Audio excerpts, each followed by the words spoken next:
All right, everyone. Welcome to the Stoa. Today we have Nick King with us, an earth and environmental scientist, and he co-authored this paper called Analysis of the Potential for the Formation of Nodes of Persisting Complexity. And it talks about de-complexification, collapsed lifeboats, and all this stuff that we like to talk about here at the Stoa. And this paper got on my radar, I think about a year ago. A bunch of newspaper articles started talking about billionaires buying bunkers in New Zealand, and then they mentioned this paper. And so I looked into it, and it's pretty awesome, pretty amazing, informative.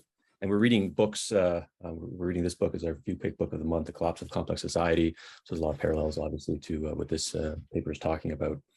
So how today's going to work, I'm going to tag in Nick in a moment. He's going to share his screen. Then we're going to pivot to Q&A. If you have questions anytime, just pop them in the chat now. I'll call on you. You can ask your question to Nick. If you don't want to be on YouTube, just indicate that, and I'll read your question on your behalf.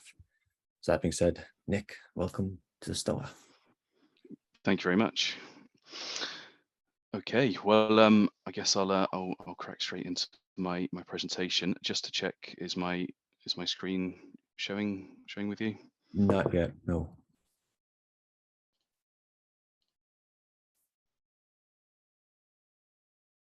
Can you see that? No. Is there anyone else seeing it? I'm not. No. Okay, bear with me 1 second.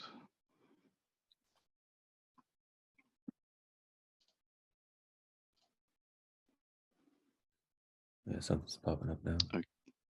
Yeah, we're good. Okay, excellent. Okay, well, I'm just going to stop my video just while I'm presenting, but I'll come back on once I've gone through that. So, okay. Okay, well, hello and welcome to all the listeners on this episode of the Stoa.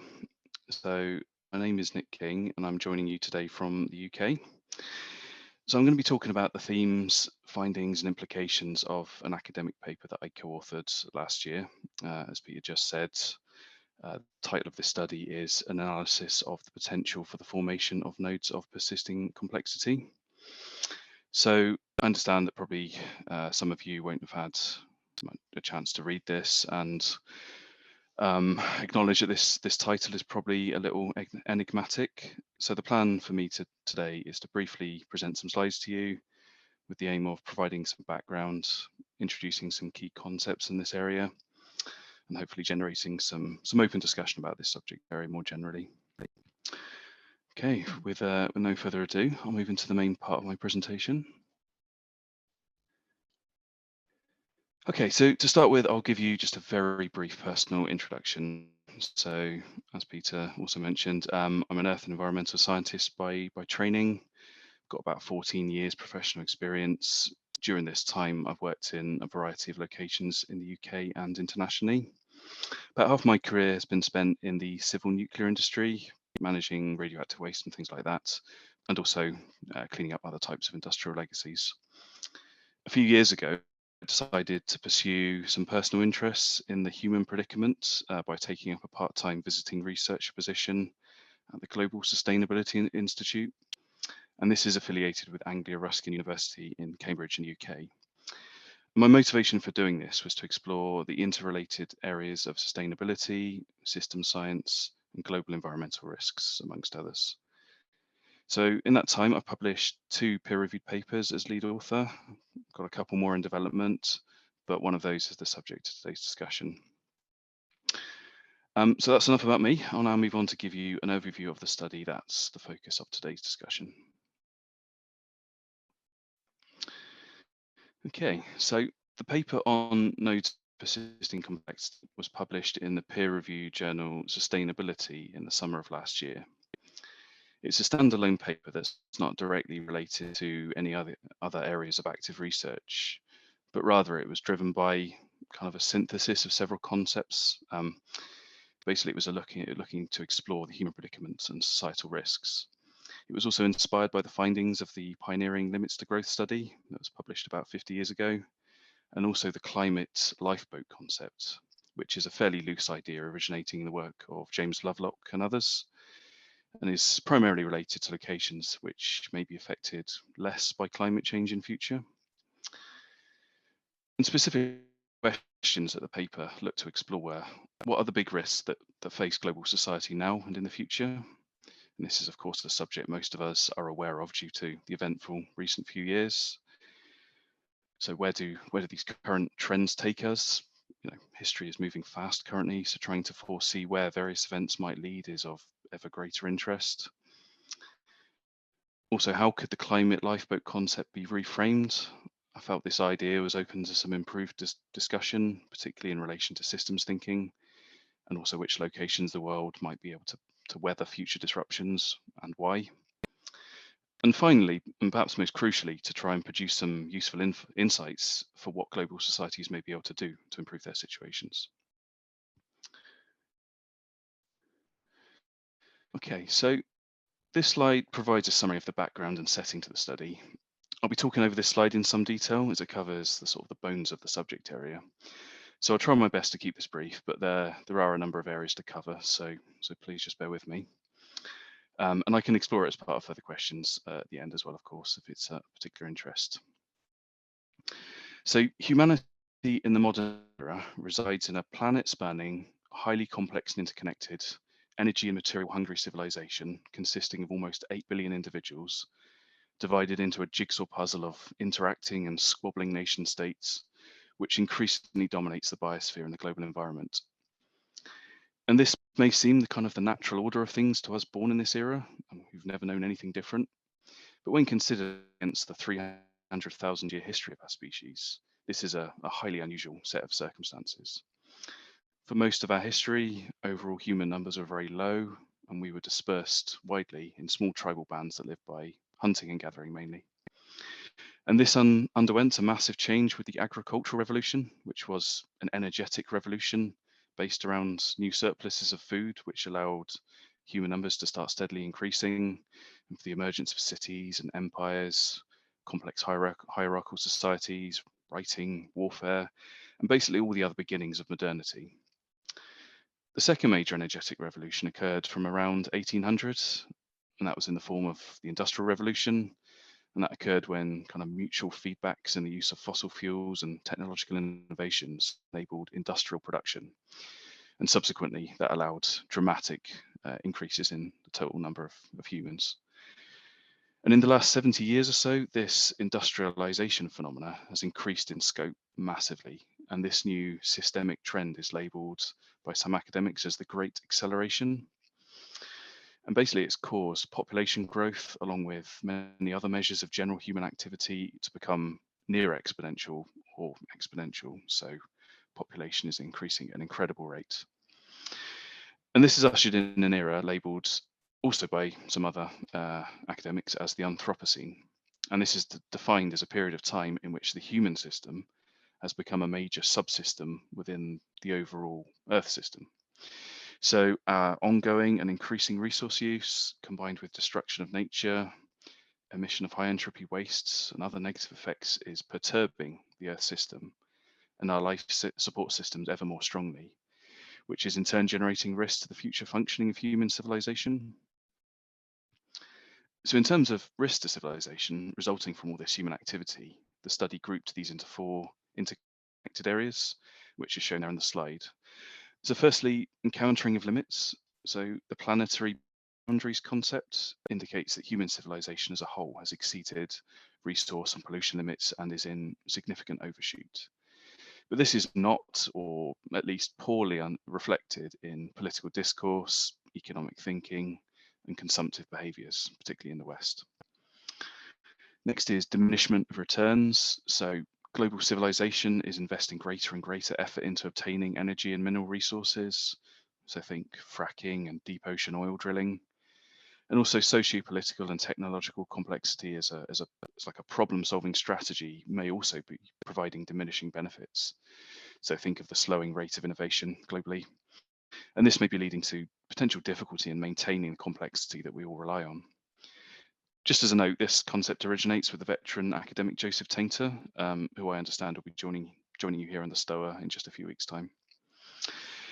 Next is ecological destruction. So this describes the massive damage been done to the global biosphere by multiple forms of human activity. So deforestation, pesticide use, just to name a couple.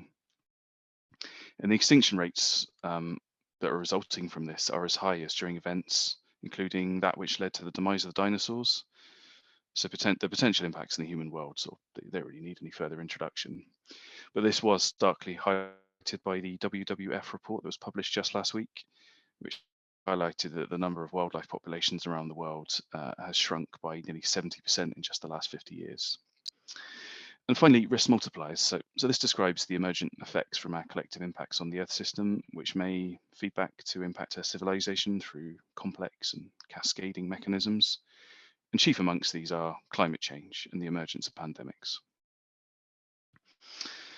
Okay, well, that describes the setting of the study, but what is meant by the term de-complexification? So in short, the study describes this as a condition in which the overall complexity of human societies at global scale could undergo an uncontrolled, significant and broad spectrum, meaning that it affects all parts of societies and all different environments, reduction.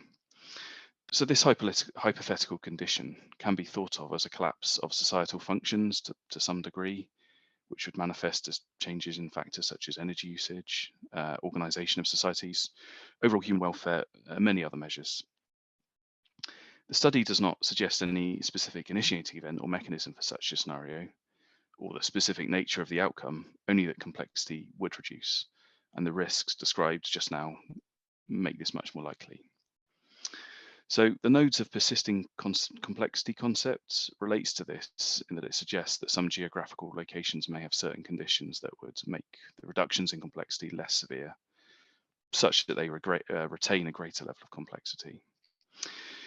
And crucially, this differs from the climate lifeboats concept in that it describes the evolution of a system with different differential starting conditions leading to different localized final system states. And this is in contrast to the climate lifeboats concept, which describes political or other decisions relating to, for example, border controls or other factors that are kind of within human agency.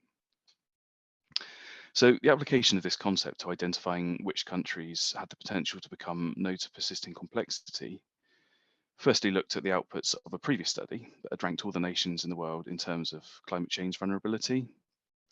And the top 20 countries in this list were each each assessed against three kind of systemic factors, namely carrying capacity, isolation, and self-sufficiency. And this was used to produce a simple scoring factor. And this in turn produced a short list of 5 nations that had the highest potential to become these nodes of persisting complexity. And this slide shows the 5 nations that emerged as the top 5 from this analysis, namely New Zealand, Iceland, the UK, Australia, and Ireland. So the next stage after identifying this shortlist was then to undertake further qualitative analysis of each of these nations in turn. And this was to explore some more detailed aspects of their features in light of this de-complexification idea. So factors that were considered at this level of detail include agricultural and energy resources, both of which are at least partly coupled with climatic factors, existing and potential infrastructure assets, current population levels, manufacturing and technological capacity, and also vulnerabilities. So all of the locations that scored highly were isolated land masses at temperate latitudes, as this is a beneficial characteristic by several measures.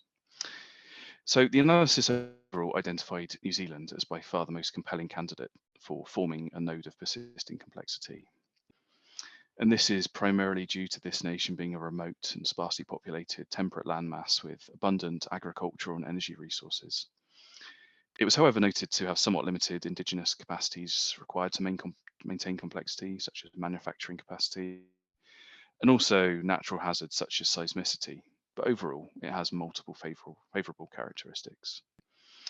So Iceland, Ireland, and Tasmania, but not continental Australia, were also noted to have multiple features conducive to them potentially forming these nodes of persisting complexity in a similar vein to New Zealand, but with some negative features such as more limited energy resources or harsher climates. The UK was a more complex picture. It does have favourable climate and agricultural conditions, but with major downsides such as a current very high population density, and also a higher reliance on fossil fueled and high technology energy and manufacturing systems. So A key outcome of undertaking this analysis, identification of factors that were of fundamental importance for the maintenance of complexity, and so might be applied for increasing resilience across the world now, rather than in some hypothetical future state. So firstly, a degree of climate change is likely baked in due to emissions to date. So anticipating the impacts by implementing measures to preemptively adapt could be something that could be highly beneficial to countries all around the world. And strongly related to this is recognition of carrying capacity, so changing behaviors to match local conditions now and in the future, particularly regarding food outputs that can be achieved locally. And further to this, adapting to the use of local energy resources to reduce reliance on globally supplied resources. And doing this may provide an ability to function if the supply of those resources were to diminish or cease in the future. And finally, minimizing the use of complexity for problem solving, meaning things such as aiming to reduce resource use rather than building more complex systems to obtain greater amounts of certain resources. Okay, so this slide illustrates some of the media coverage that the paper received after its publication. This was really quite unexpected given the reasonably sort of techie and obscure nature of the study, and also sustainability being a lesser known journal. I mean, it's always good as a researcher to see your outputs getting the attention of a wider audience, even if only briefly. But the way it was portrayed in that coverage was also quite telling. So my intent was for the core of this study to be the definition of de-complexification as a systems-based description of societal risk, and also the actions that can be taken to reduce risks and increase resilience, the list I just took you through. But the country-based analysis was a more secondary thing to kind of demonstrate application, but it was this aspect that the media attention seemed to primarily focus on, presumably because it gave a sort of sensationalist and nationalist angle to it all. And it seemed in particular to raise umbrage with commentators from a few particular countries that didn't make the top 5 list. And this seemed to be on the basis that they felt their countries deserved to be on that list on the basis of military power or exceptionalism more generally, which suggests to me that they hadn't fully taken on board the details of the analysis. In any case, the attention it received was certainly indicative of the general interest and growing awareness in the world of the human predicament, which for me meant the message was at least partially understood. Also, my co-author Alid is Welsh, so I'm not sure how we felt about being described as English by the New York Times. But anyway, okay. So the study was intended to be something linked tangibly to the real-world risks faced by globalized society. Therefore, I thought it worth relating the key themes of the study to recent world events. So, firstly, the COVID-19 pandemic was the first truly global disruptive pandemic in many decades. And one of the most direct effects, other than mortality, has been impacts to labour markets, with labour shortages affecting many areas of the global economy. The pandemic likely arose originally from ecological destruction and displacement of wildlife, and has since acted as a risk multiplier, causing cascading risks through the global economy with effects such as shortages of commodities, particular microchips, and also the spread of information as a kind of secondary effect. The 2022 invasion of Ukraine by the Russian Federation, it marked the start of the first major land war in Europe since World War II. And although this conflict was primarily politically motivated, it very likely has a resource grab element to it too, given the rich agricultural land in the Ukraine. And this war is clearly acting as a strong risk multiplier, having led directly to constraints in the amount of food and energy available on world export markets, and also is having strong secondary effects on the global financial system. So the world has experienced a range of weather extremes over the past year, with major droughts, floods, wildfires, storms, and other extreme events having occurred across North America, Europe, Asia, and other regions, leading to effects such as major crop damage and losses worldwide. And this is a direct consequence of the overshoot of the atmosphere's capacity to absorb our carbon emissions, and the losses of crops and damage to infrastructure could act synergistically with other events such as the Ukraine war to put stresses on the world food system in the near future. And a curious manifestation of this is the appearance of hunger stones in Europe. So for those of you who missed this, this was the emergence of stones in various rivers due to unusually low water levels as a result of the extraordinarily dry conditions that prevailed over the summer we've just had. And in the Czech city of Děčín, the stones had been etched in centuries past with the quite ominous message, "When you see me, weep." likely due to the hunger experience back then. So Sri Lanka experienced severe social unrest and political collapse this year due to a prolonged period of severe inflation, blackouts, and shortages of fuel and food. And this resulted from a failed experiment in transitioning the country to organic agriculture in order to reduce fertilizer imports. But as a result, domestic food and cash crop yields dropped significantly, which precipitated the major crisis they had. And this is a bit of an ominous development, as it indicates that efforts to circumvent diminishing returns in systems such as agriculture may be more difficult than we anticipate. And such failures can have cascading effects. And finally, a subject that us here in the UK are living vividly every single day is the ongoing political and economic crisis that has very recently taken a dramatic uptick in severity and urgency. So Brexit may be seen as another attempt to sort of circumvent diminishing returns by reducing complexity, but the effects have been unpredictable and severe and have proven very difficult to manage. And that's particularly in light of other stresses that have emerged in recent years. And this has led to growing discourse around the UK being a bit of a sort of canary in the coal mine for renewed economic failures, perhaps even on the scale seen in 2008. But in summary, some of the risks highlighted in the study are starting to play out in the real world in some quite alarming ways. So the lesson of the node study may have relevance that we just didn't foresee even just a year ago. Okay, well, this final slide is a sum up of the main points I've covered. The paper on nodes of persisting complexity primarily comprised a thought experiment study looking at the human predicament and how this may potentially play out in an extreme future collapse scenario.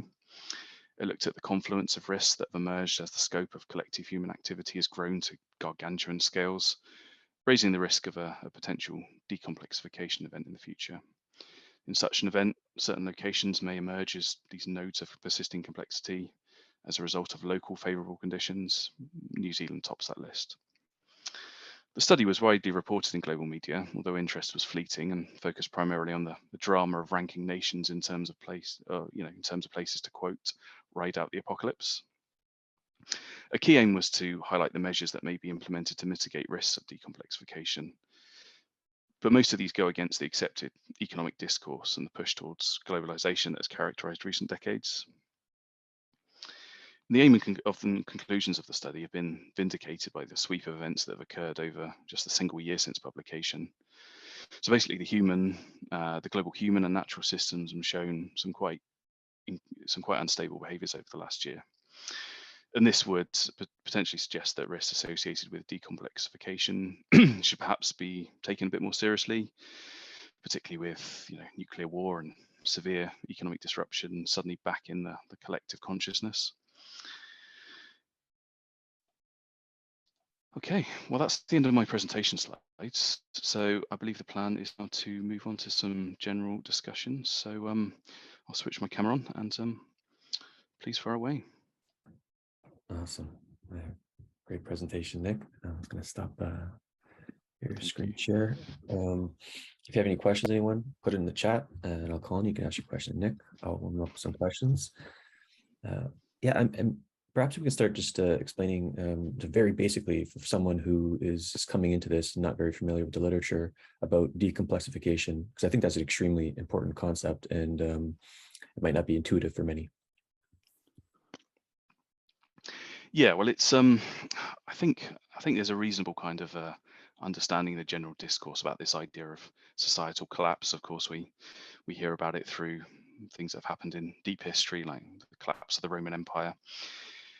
And the idea of decomplexification is to try and understand that in a more kind of systems thinking way. So the idea that human civilization is this sort of edifice of complexity. So we've got societies that are organized with political systems, and also our technological systems, our sort of fossil fuel powered electricity and transport systems, the internet and things like that. And it's the idea that that complexity could decrease, and that would be one of the measures of essentially of a collapse, because all societies, including ones in deep history like the Roman Empire that I mentioned, were characterized by having complexity. So, technologies, organization in terms of their government, but modern civilization is orders of magnitude greater in terms of its complexity because of our technology, because of the sheer numbers of us. So I think that's that systems thinking kind of approach, that framing of it as collapse being characterized by a reduction in that complexity is more relevant to us in this in the modern era. And in the paper, you talked about 8 collapse scenarios, like Seneca Cliff, overshoot collapse, energy trap, power down. I'm wondering if you can speak on some of those and perhaps which ones would be good to keep in mind given the current world events. Yes, well, the paper kind of explored those just to sort of lay out possibilities. Of course, the point with system, thinking of this in terms of system thinking is that we could never predict how this is going to happen, when it's going to happen. It's more of a commentary on how a system could evolve, and you can't really comment on what the beginning would look like or what the end would look like. The final state is inherently sort of unpredictable. But there are some very broad kind of descriptions in the kind of academic literature about how that may happen. So the Seneca cliff is a concept promoted by a researcher in Italy, Ugo Bardi, and that suggests that because complexity, particularly in modern society, is very sort of tightly coupled. So our financial system, our energy system, our food system, they're all sort of highly interconnected or highly reliant on each other. So if something was to start to go wrong, it could all unravel quickly. It's a reference to a quote by, I think it was a Roman senator called Seneca, and the idea that complexity is slow to build up, but quick to fail.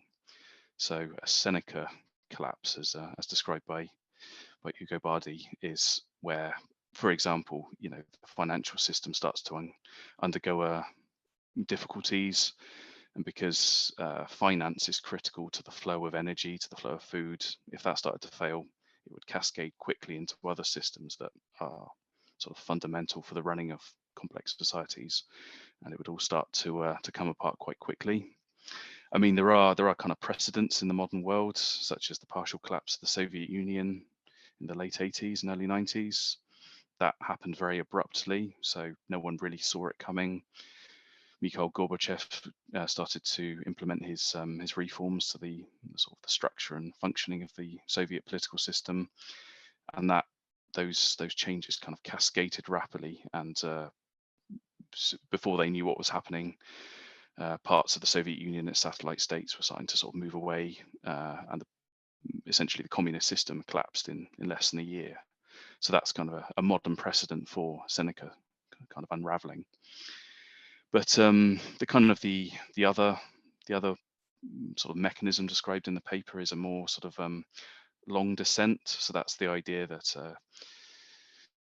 the complexity, the systems that underlie civilization would just undergo a more kind of slow and gradual kind of unraveling. So the amount of energy and consumer goods available to us would just slowly start to decrease over time. So we'd have a kind of more gradual reduction in the amount of complexity, and in due course, total human numbers that would be spread over years or decades. And of course, it may be those are the kind of two extremes. There's a possibility that we see something as kind of a hybrid of those, or kind of like a mixture. But as I said, the reason the paper kind of lays those out is just to sort of describe possibilities. We were unable to sort of comment on what that might look like in practice. And I might have maybe the last question. So at the Stoa, we talk about this thing called the meta crisis, basically like a catch-all for the ecology of existential risks and suffering risks that we're faced with, the human predicament. And the two sort of attractors, or the hellish attractors there, are collapse and totalitarianism. And one argument I've seen is that when collapse seems more possible and there's a collapse awareness that happens, there's a elite panic might occur, along with sort of a totalitarian impulse, which in turn results in a de-complexification due to the policy that gets enacted, given that there's a complexity blindness amongst those who have political influence. So I'm curious what you think of that framing and that sort of potential argument, how kind of collapse awareness might lead to a totalitarian impulse. No, you're absolutely right. well, it's been vindicated what's going on in the world right now. I think there's precedents in history for when people sense that the kind of stability of life is diminishing, that they want their leaders to act decisively. So when the wealth of a nation or the threats from external kind of actors, whether real or perceived, becomes kind of in the public consciousness, it's often when kind of that kind of move towards authoritarianism occurs. And I think it's because there are always savvy people out there who spot an opportunity to offer simple solutions. So complexity is well, by definition complex. It's hard to understand, and when people such as Hitler back in the 20s and 30s of the last century, or more recently people like Donald Trump, offer simple solutions. If we just do this, it will return us back to that previous state where life was good, there's plenty of wealth. I think people are much more willing to hear that kind of message and be receptive to it when things are starting to get a bit unstable, a bit uncomfortable. To use the example of Hitler, so Weimar Germany in the 1920s was there was rampant inflation, severe shortages of food, people's lives just weren't very good, and Hitler offered he pretended to offer a solution. He said, I can solve all your problems by finding external and internal enemies. And there was a lot of receptiveness to that. And I think we're in some areas of the world in some kind of early stage potentially of that sort of thing playing out again, where inflation again is rampant, the availability of resources is starting to bite, and things like the effects of COVID are playing out, where there's shortages of microchips, as I mentioned, but that's just an example. There's lots of other kind of disturbances which mean that the kind of the steady state that we've gotten used to over decades of a comfortable life may be under threat, and we may be sort of heading back in that direction where certain political actors offer this kind of move back towards authoritarianism as a way to sort of gather all the complexity, all of the things that are making this happen, and just offer a simple solution. But also, as you said, does that help, or does that drive us towards collapse, or or if not collapse, certainly just making the problem worse? I think almost certainly, because the solutions they offer aren't solutions. They're simplifying reality, and that's not going to help the situation. I mentioned briefly during my presentation the limits to growth. I'm not sure if you're familiar with that, but one of the authors of that study was Donella Meadows. I think she passed away about 20 or 30 years ago now, but her works are still really, really well known. She's one of the sorts of founders of the systems thinking movement, and one of her kind of cornerstone studies talks about this idea of pulling the levers in the wrong direction.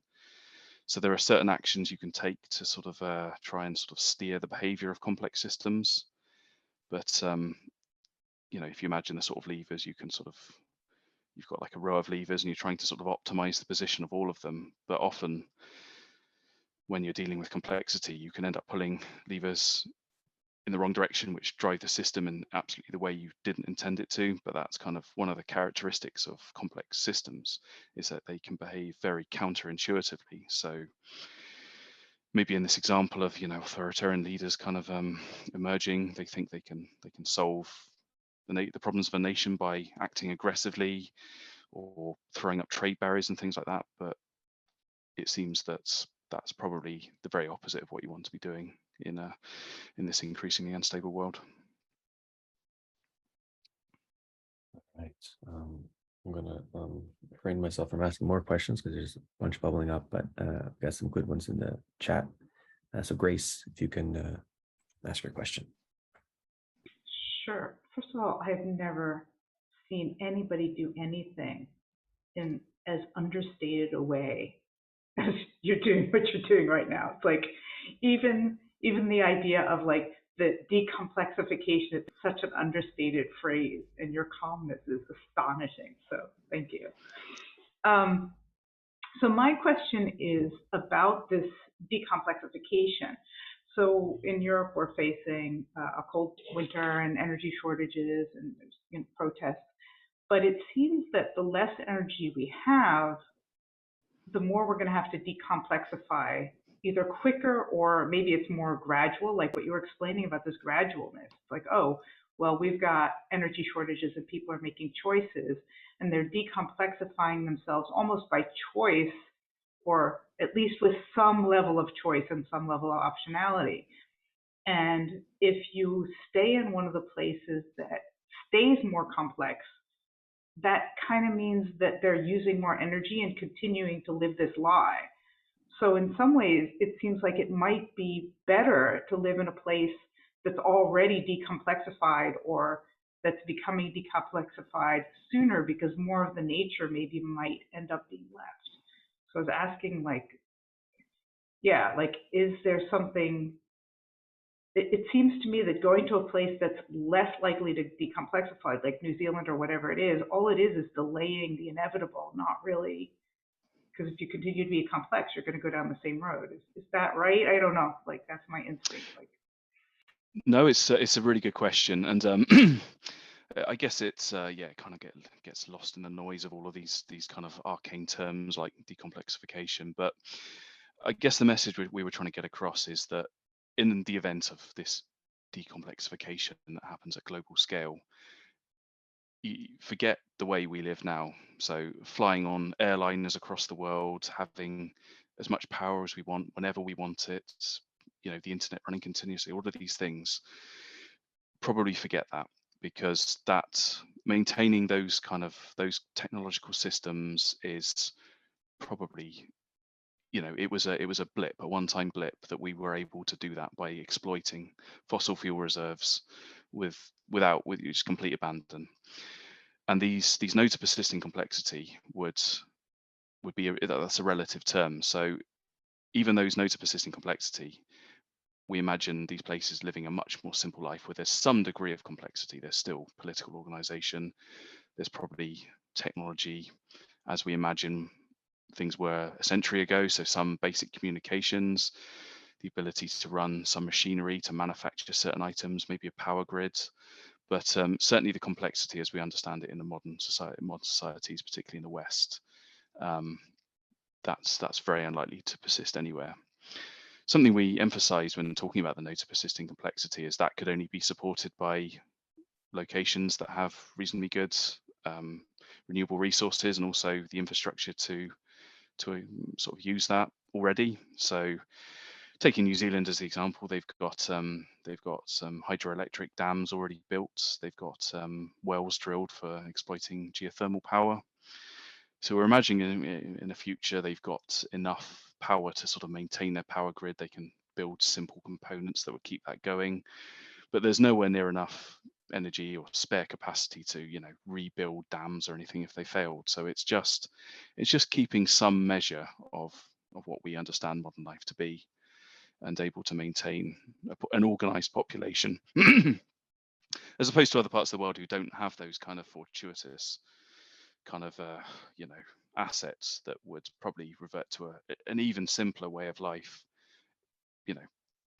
probably subsistence agriculture and things like that. So it's really a relative thing, but the key point is that the way we live now is probably not maintainable anywhere in the event of a decomplexification happening, just because it requires the mass exploitation of resources that are rapidly running out, and it's generating pollutants that the Earth can no longer absorb and process at global scale. So yes, it would be basically a maintenance of some degree of complexity, but probably having a Zoom conference like we're doing now would not be part of that. All right. Any quick follow-up share, Grace? I mean, I think the other thing that occurs to me as you were speaking was something like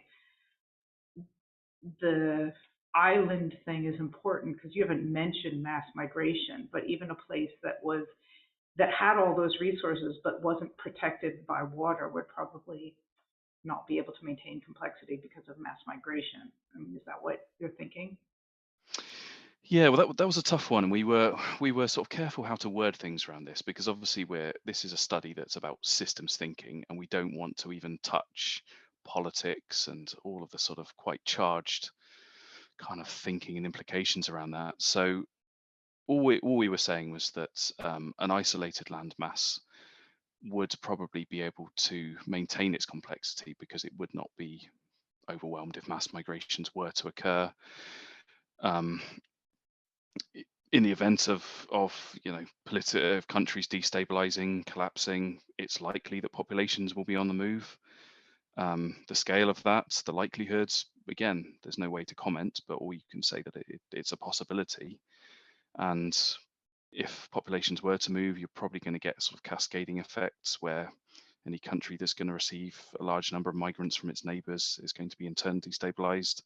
So countries that are kind of isolated by distance or whatever are just going to be less subject to those sorts of effects. But it's a difficult one to describe, and one that we were careful not to say too much about, simply because it's a tough subject. Obviously nested within a tough subject. I mean, you mentioned that I seem calm when I'm saying this. I think it's only because we're talking about it in this abstracted way. To think about how this might play out in reality doesn't really bear thinking about, but by turning our heads away, we don't achieve anything. So it's better to think it through. And as I said in my presentation, the main aim of the paper was to highlight what it is we can do now to prevent this ever happening in the first place. But to get to that point, you have to sort of think through what might happen. So that's the kind of the story the paper was trying to tell. Thank you. Awesome. Thanks, Grace. Katie, you had a question. Hi, Nick. Yeah, thank you for this. So I lived in Mexico, still live here throughout the COVID scenario. And there were some things that I noticed while there was a lot of chaos, both here and abroad, that seemed like it pointed to robustness, not despite of its status as more of a developing country, but because of it. So I listed a couple things. Things like the economy is fairly cash-based. Most people work in the informal sector. There's a lot of local craftspeople. So like, while I had friends who absolutely could not get any furniture during COVID, they were like, it's a 3-month wait for a couch. I was like, there's like dudes that build couches like a couple blocks away from me. People are generally less reliant on government services, like not so car dependent. There have been currency collapses, like people are fairly used to things not 100% working smoothly all the time. I was just curious on like your thoughts on these types of factors and like how they played in to your analysis. Yeah. Thank you very much. It's a great question. And that's exactly what I was trying to get at when I was talking about trying to sort of decouple from global supply chains as a means to build resilience. So relying on, a credit card or something that you use over the internet to order something that's manufactured in a factory in China and then is put on a ship and moved across oceans to get to you, that's an incredibly complex and quite vulnerable set of systems that you could be reliant on. Or you could obtain stuff from within your country, or even better, from people down the road. And I think it's pretty self-explanatory which of those kind of ways of life is more sustainable and is more resilient to complexity changing or failing in the future. So I think countries becoming a bit more self-sufficient, trying to move away from that globalized kind of model that we've pushed for in the last few decades is crucial to building resilience against de-complexification. So being less reliant on giant financial systems that are vulnerable to instability, as we're seeing now, and having communities that hold collectively skills in craft and able to grow food and stuff like that. I think that really is the way the world has to head generally, across all countries, across all societies, if it is going to build resilience against this. Because right now we've pushed towards this globalized model, and it's kind of we're just spinning so many plates keeping this going, and we're just making ourselves very vulnerable. So if you live in a place where you know people who can build things like couches, I'd say you're very lucky, and I think we've all got something to maybe learn from that. Thank you. So, I think Clifford, you had a question.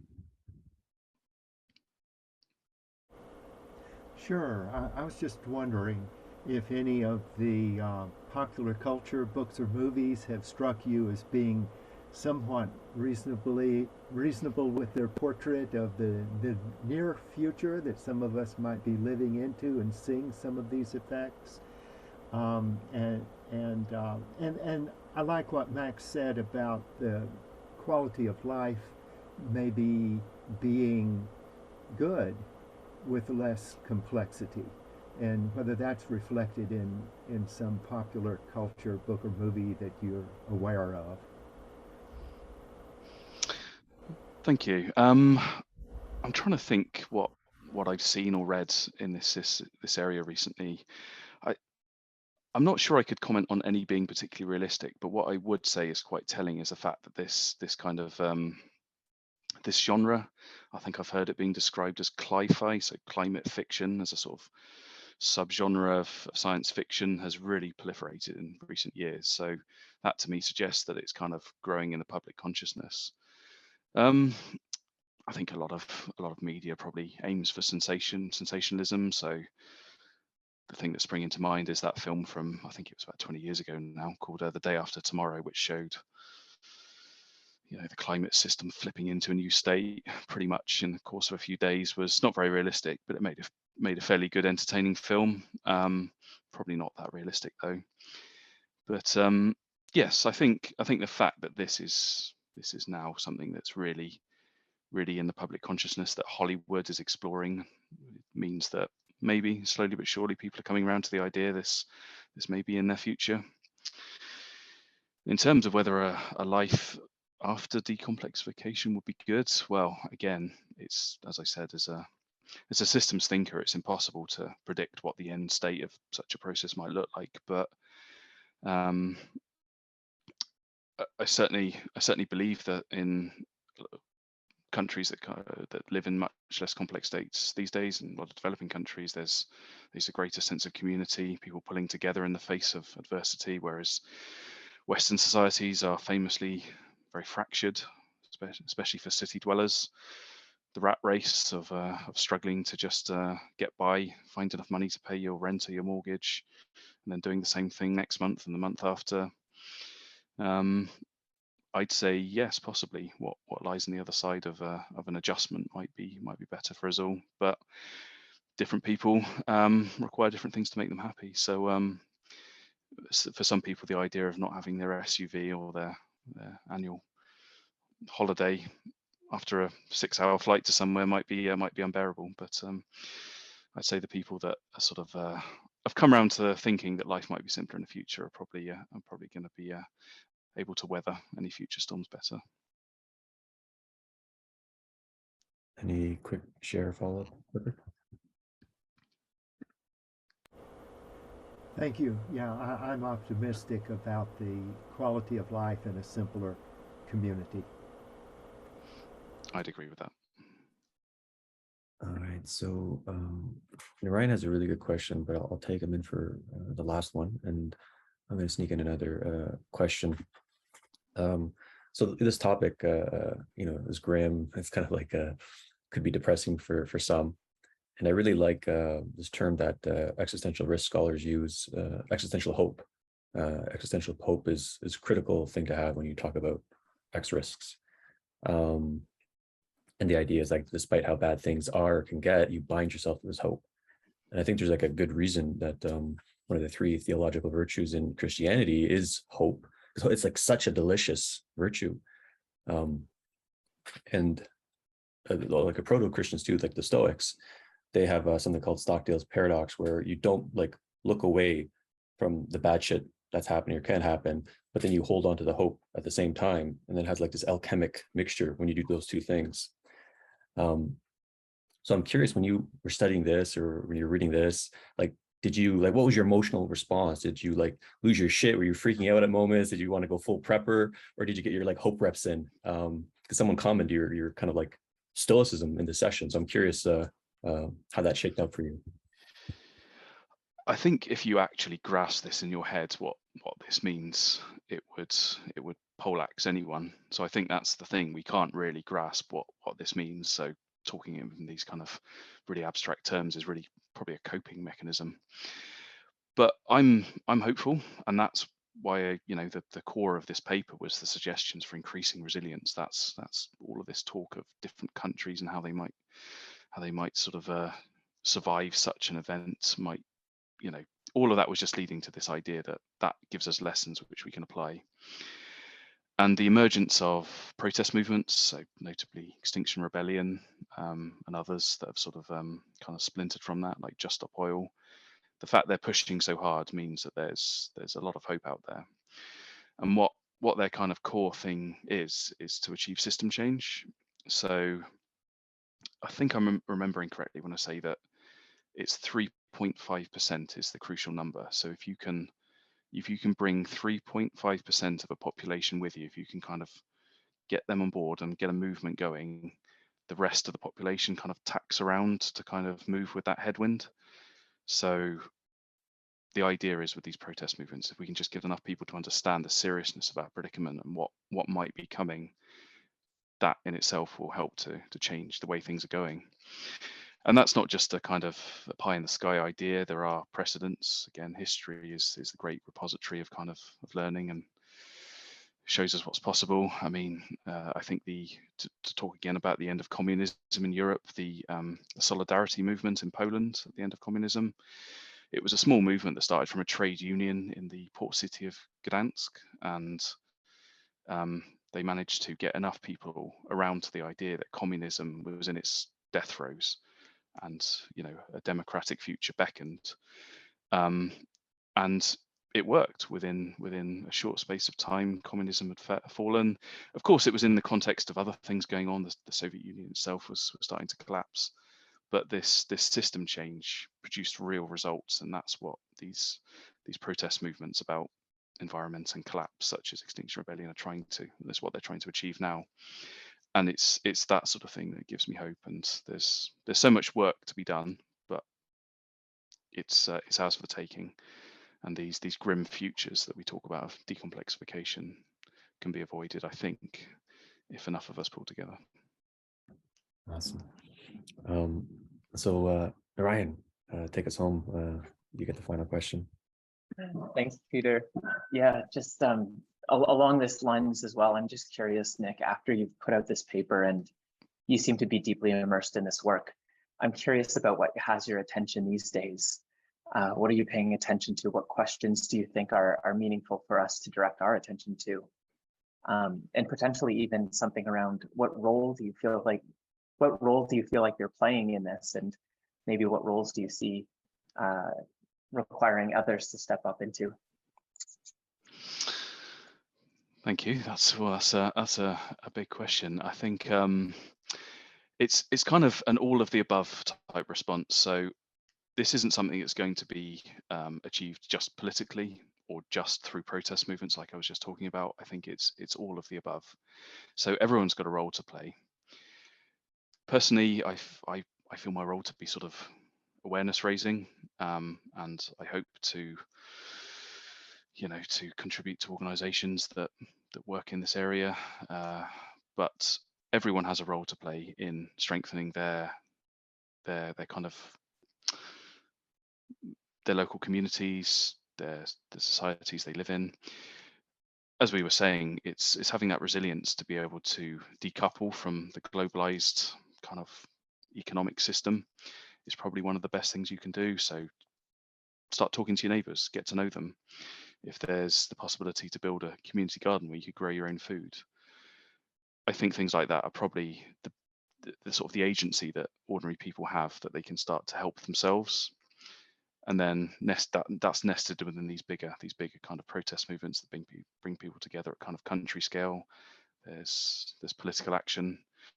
There's voting for parties that are aware of this. So I'm not sure what countries we've got represented here, but in the UK, we've got a Green Party, which is currently kind of in the political wilderness. They're a small kind of minor party, but the political landscape is changing. The Conservative Party, which dominates now, is heading into a self-made catastrophe. So that it's a wide open goal. I think parties that take this seriously, that don't just believe in more growth, more globalization, more stuff, more energy use, all of this,